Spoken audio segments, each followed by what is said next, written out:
2 full years, the Vatican observes a holiday on the second anniversary of the day Pope Francis answered the call to serve. Peace prayers. A community desperately seeks healing after violence reignites this week in Ferguson, Missouri. Secret Service scrutiny. The elite team that protects the president deals with yet another scandal. And war-torn family. Frustrating efforts to reunite a family split apart by the Syrian civil war. Those stories and more on EWTN News Nightly for Friday, March 13th, 2015.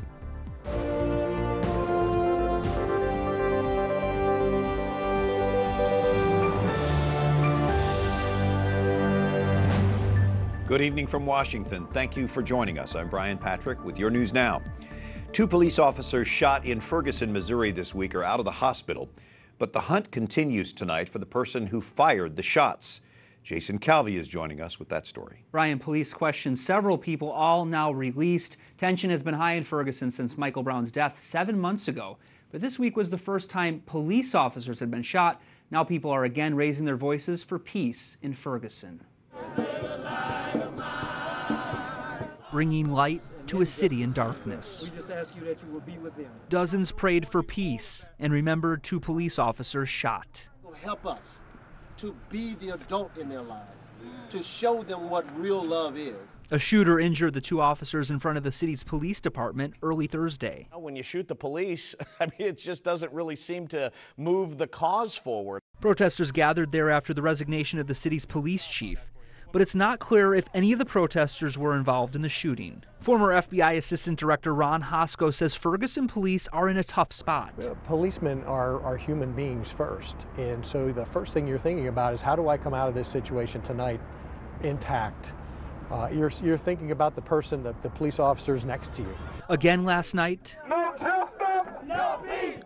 about 200 protesters raised their voices outside the city's police department. How many people have been out here since the beginning, since day one, or close to? Ferguson erupted into violent protests in August after the shooting of 18-year-old Michael Brown. The family's lawyer condemned the shooting of police officers, but says more needs to be done. We need the police, and the police hopefully should understand they need the community working with them to achieve law and order, and we can't achieve it without one another. So the cries go up again in Ferguson. Last night, President Obama condemned the shooting. So far, no arrests. Meanwhile, Crime Stoppers is offering $10,000 for any information, and a pair of Missouri congressmen have put up an additional $3,000. Brian? Jason Calvi, thank you.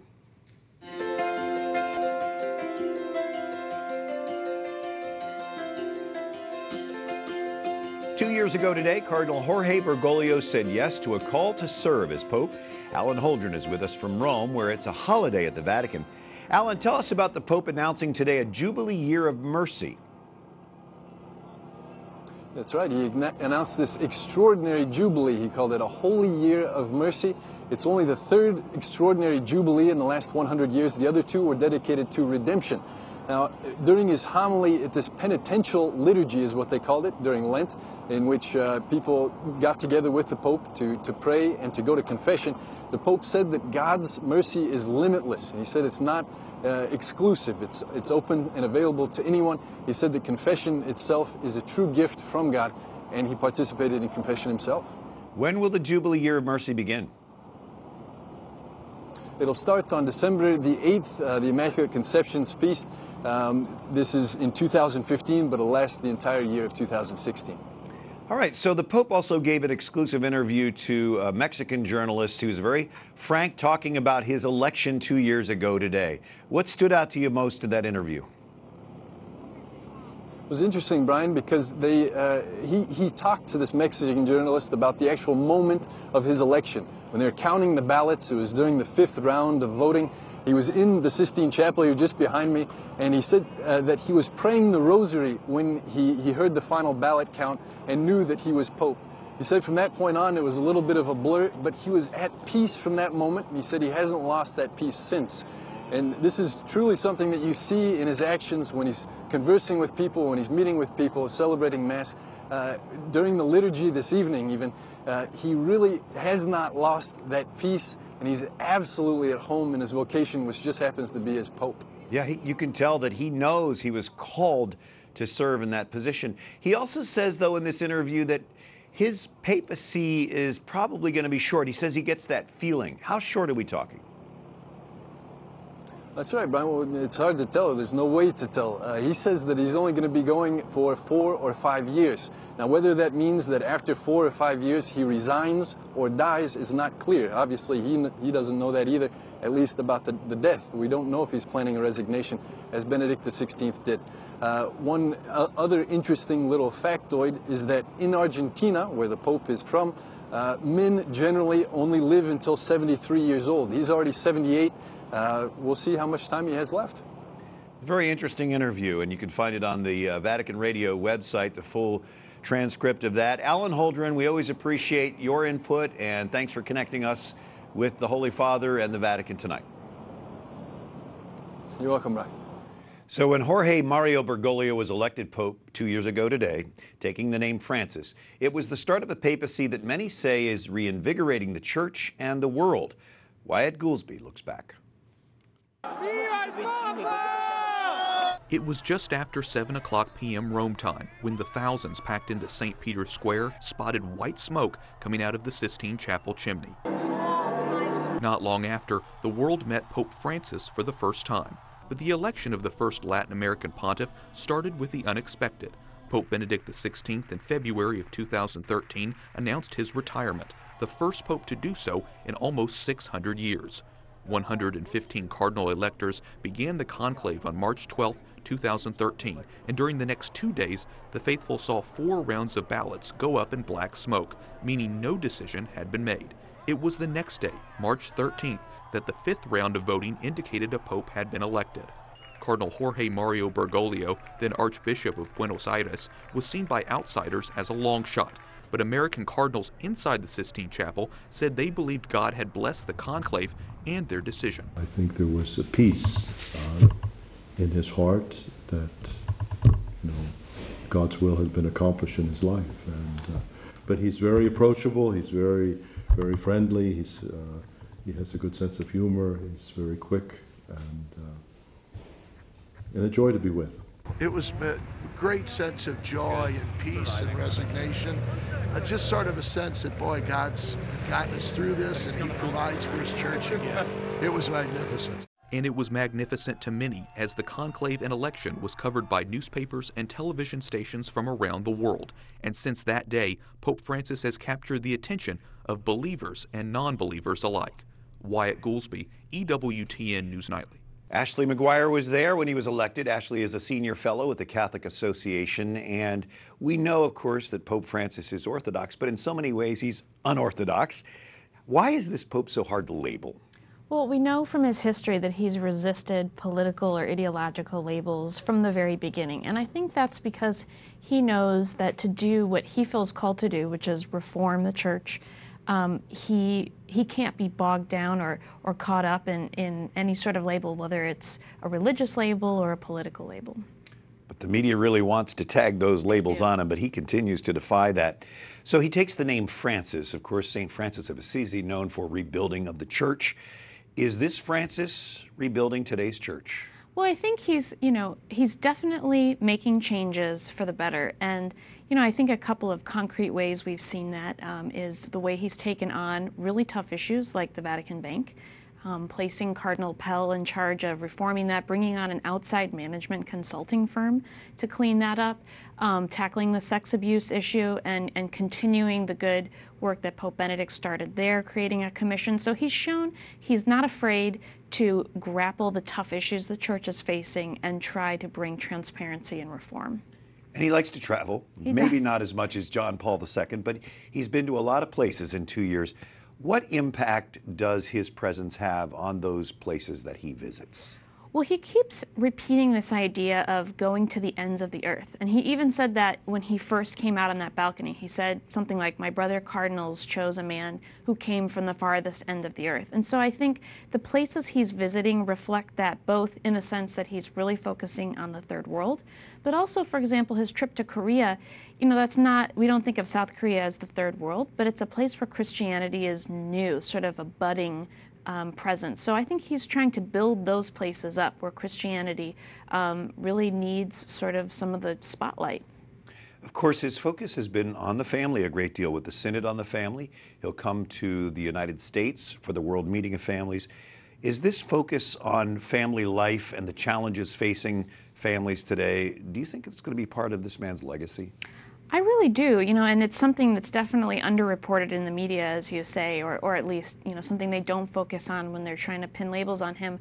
But yeah, I mean, he is coming to the United States for the World Meeting of Families, not just for fun to see New York and DC. He's coming for that, and he has it's a theme in his talks. He talks a lot about the family being the first place where people learn to live with each other, you know, among differences. It's clear he views it as sort of this nuclear or sort of bedrock aspect of civilization, and he's really putting his weight into defending it. Ashley McGuire with the Catholic Association, we appreciate you joining us. Thank you. Thank you. Now some of the other stories our EWTN News Nightly team has been covering in today's world. An American healthcare worker is returned to the U.S. after testing positive for Ebola in West Africa. The National Institutes of Health says the worker contracted the virus while volunteering in an Ebola treatment unit in Sierra Leone. The patient's name isn't being released, but we're told a chartered plane was bringing the worker to the NIH hospital in Bethesda, Maryland, near Washington here. President Obama tours an Arizona VA hospital at the center of a Veterans Affairs scandal last year. He is expected to announce a new advisory group to help improve health service for veterans. Workers at the Phoenix VA Medical Center were accused of gross mismanagement and errors that led to the deaths of patients.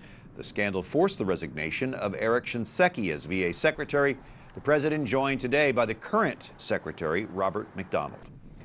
British veterans of the war in Afghanistan are remembered in London today. Queen Elizabeth and other royals joined veterans for a service at St. Paul's Cathedral.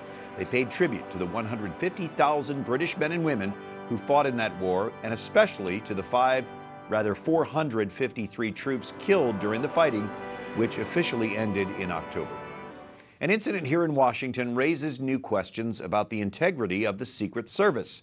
In light of other recent embarrassments, the newly appointed director now faces intense scrutiny. Members of Congress turn an eye on the Secret Service, which is under investigation again. We've got to watch the response to this to see how seriously is it being taken. The exact circumstances aren't really clear, but sources say 2 Secret Service agents had been drinking at a going-away party for the agency's spokesman. The sources say the agents came upon an active investigation and drove through the police tape, crashing into temporary barriers. The agents, according to one source, George Ogilvy, a top supervisor in the Washington field office, and Mark Connolly, a high-ranking member of the president's personal security detail. I think that there certainly is some concern, especially on the heels of a number of other incidents that have occurred over the last couple of years. Newly appointed Secret Service Director Joe Clancy now faces a serious challenge. He's going to have to put a high-powered microscope over every aspect of this agency, everything from morale to culture to use of technology and protocol and training. Got to look at all of those things to make sure that we get it right. I really worry if the new Secret Service director does not fundamentally transform the Secret Service, we are going to continue to have these problems. Director Clancy is set to appear next Tuesday at a previously scheduled hearing before a House committee. At that point, he's likely to face intense questioning about this incident. Coming up, people across the world are asked to pray for an end to the killing in Syria, where civil war has raged 4 years. And Egypt gets no promise of military aid from the visiting U.S. Secretary of State.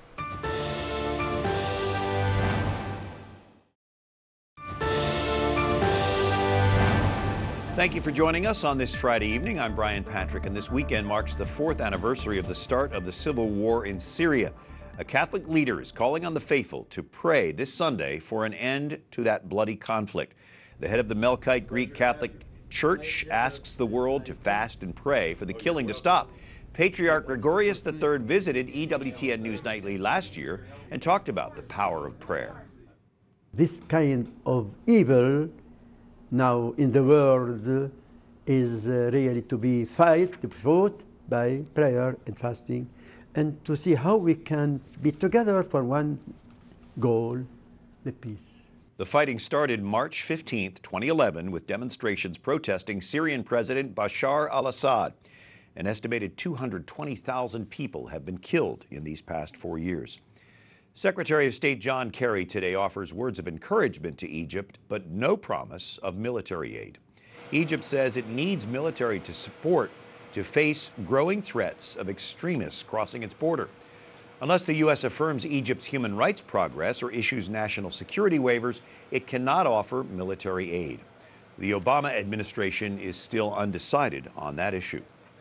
The Islamic State accepts a pledge of allegiance from Boko Haram terrorists. Both terror groups are sustaining setbacks on the battlefield. Right now, ISIS is fighting Iraqi forces for the control of the city of Tikrit. Nigerian-grown Boko Haram terrorists have been recently weakened by multinational forces.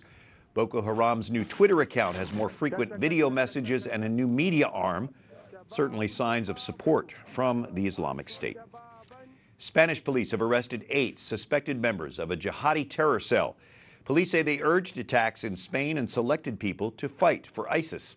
The suspects allegedly waged an intense pro-jihad propaganda campaign among Spain's immigrant community. 5 of those arrested are of Moroccan origin. Syrian families are torn apart as that nation marks 4 years since the start of its civil war. Tonight, Catherine Zeltner reports on one family hoping and praying to be reunited. At a Syrian refugee camp in Jordan, this mother speaks to her son, saying, "Allah willing, we will be reunited." The two torn apart by the Syrian civil war, this month marking the 4th anniversary of fighting. The violence has driven more than 11 million people from their homes. Fatima Bakr now lives with her daughter-in-law and grandchildren in a trailer.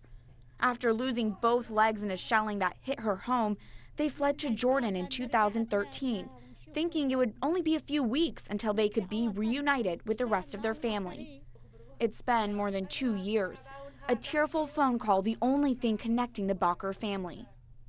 Hundreds of miles away, her son now lives in Lebanon. Sometimes we think that 4 years have passed and we are entering the 5th year. We ask ourselves, is it possible that this is happening to us? We're in one place and our family is in another place. There is no solution for us. Our suffering is great. Mohammed Bakr and the men of his family stayed behind in Syria, with the women fleeing first.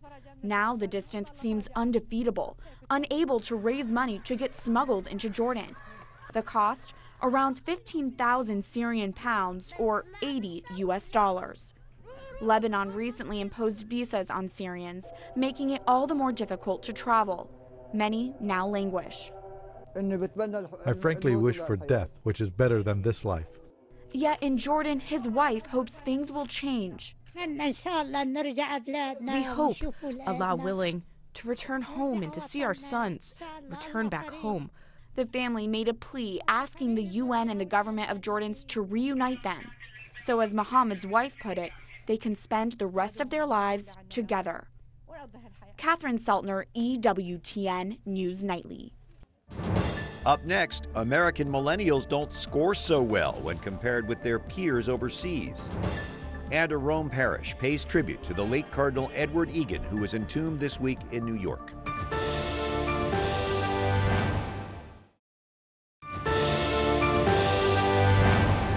Thank God for Friday, and thank you for joining us. I'm Brian Patrick. The employment skills of American millennials don't measure up to their peers in other countries. A new report from the Educational Testing Service shows American adults born after 1980 tested nearly last of 23 countries. In literacy, they scored lower than 15 countries. In math, they did rank last, along with Italy and Spain. Even the best educated American millennials scored below their peers overseas. Those with master's degrees were higher only than Ireland, Poland, and Spain. Another troubling report finds a rise in kids producing pornographic content for the internet. The study is from Microsoft and the Internet Watch Foundation. It studied thousands of explicit internet images produced by minors. 18% of the images show children age 15 and under. 93% of those 15 and under were girls. 86% of these videos were created by a webcam. 9 out of 10 were found on third-party sites where they had been redistributed. Amanda Smith joining us from the National Center on Sexual Exploitation. This is very disturbing, but not really surprising in the sense that digital devices are so available to kids. Their access to the internet is almost unrestricted. Absolutely. We really shouldn't be surprised because with the rise in adaptability of technology and then the hypersexualized and pornified culture that we find ourselves in, mainly driven by the media, this is to be expected, sadly. So from your center's standpoint on preventing sexual exploitation, obviously, there are a lot of concerns about this, but what would you say are the chief concerns based on what you're trying to do? The chief concerns of this study is the fact that it's now children not only creating but distributing this material. And we have to ask ourselves, where are they seeing this? Where are they getting this idea from? And we can look to culture and see that it's just a rise in sexual content. Parents cannot turn a blind eye to this. This is really up to them to step in and create conversations where children can hear that this is harmful to them. There are consequences. What can parents, even grandparents, do to try to put a stop to this? Sadly, it's not just putting a computer in a public environment in the home or in an open space. Really, parents have to create this environment, come to kids first, which I know can be intimidating because if you don't start the conversation, they'll go to Google and they won't come to the parent. And then parents need to be educated on the technology and the harms of such sexual content. What about the age that kids are given smartphones or tablets? It's much lower. We see that tablets, smartphones, iPads are a staple of many schools today, and so teaching best practices, understanding the difference at a young age of what's a good picture, what's a bad picture, what does this mean, really going over that from a very young age is important now. Do you think we have adequate education in terms of how to use these devices in the internet, or are we way behind on that? I think children certainly know how to use them. We see through the study that they are using these webcams in the home with no parental supervision. So it's not certainly about use, but rather about healthy behaviors. Yeah, proper use. Proper use and understanding the implications of their decisions. Do you think that that children that are involved in this are aware of how dangerous it can be to put this stuff out there for everybody? They're clearly not. And a child and adolescent's brain, which this is the age group that was studied for this particular report, it's not fully developed. Their sexual templates are immature, and their judgment centers cannot process all of this information, all the sexual imagery. They don't know what to do with it. And we see that they're clearly internalizing all of the messages and acting out on it. Very difficult to talk about, but we need to. Thank you, Amanda Yes, Smith, with the National Center on Sexual Exploitation. Thank you. Well, a farewell this week to a prince of the church. Cardinal Edward Egan, laid to rest Tuesday in New York City's St. Patrick's Cathedral, was also remembered in Rome. Cardinal James Stafford celebrated Mass at the church in Rome, where Egan became a bishop 30 years ago. Cardinal Egan died of a heart attack last Thursday at age 82. Until Monday, for the EWTN News Nightly team, I'm Brian Patrick, and we close tonight looking back at the 2 years since Pope Francis was elected on this date, March 13th in 2013. Good night and God bless you. Sancte Romani Ecclesiae Cardinalem Bergoglio.